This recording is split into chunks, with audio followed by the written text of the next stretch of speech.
Hello, it's Dr. Rhonda Johnson, and today is Saturday, October 1st, 2022. Can you believe it's October? Well, today I'm talking about fall health prevention checklists. Now, recently I received a postcard in the mail that had some wonderful reminders about getting my furnace checked, checking the batteries in my smoke detector, and getting my gutters cleaned and a few other things. So that prompted me to do this message. Our bodies need regular maintenance and preventive care to keep them running smoothly, just like we need to do things to our car and our house to keep things operating.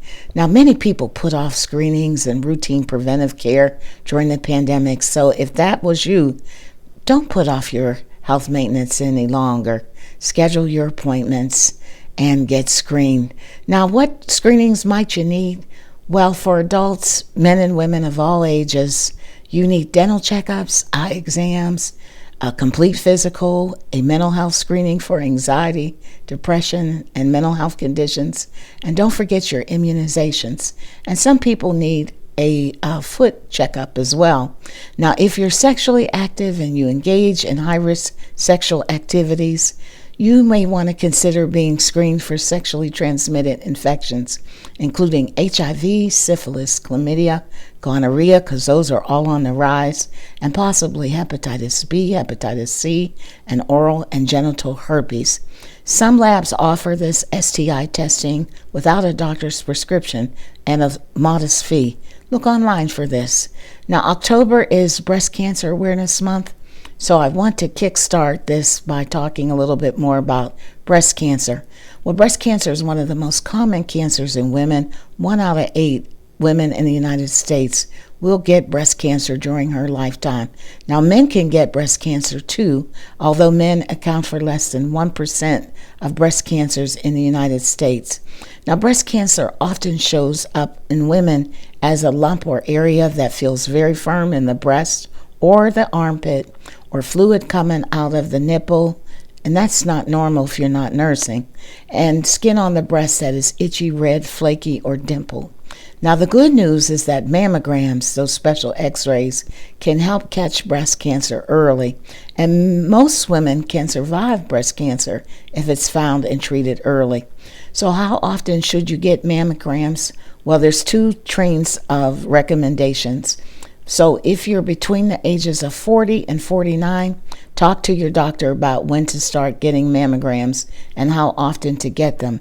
But if you're between the ages of 50 to 74, it's recommended you get a mammogram at least every 2 years. Now, what about breast cancer in younger women? About 11% of all breast cancers occur in women younger than 45, and each year more than 1,000 women under the age of 40 die from breast cancer. It's important to know your family history and be breast aware, knowing the normal appearance, size, and feel of your breasts, and to know that breast cancer risk is higher in women who have a mother or a sister who's had breast cancer at a young age, or who have an Ashkenazi Jewish heritage. Now, don't forget about BRCA testing. BRCA stands for breast cancer gene.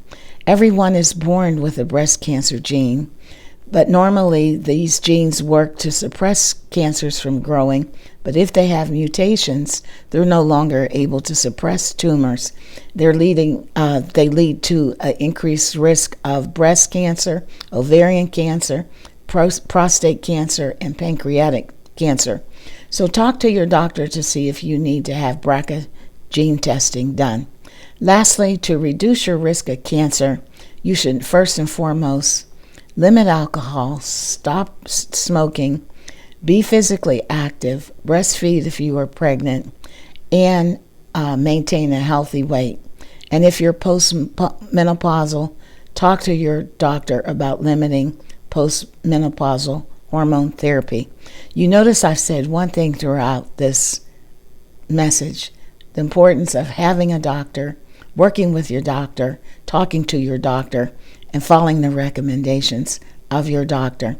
And this message is not meant to replace any medical advice that you may receive from your doctor. That's my message today. Be safe, be careful, be well.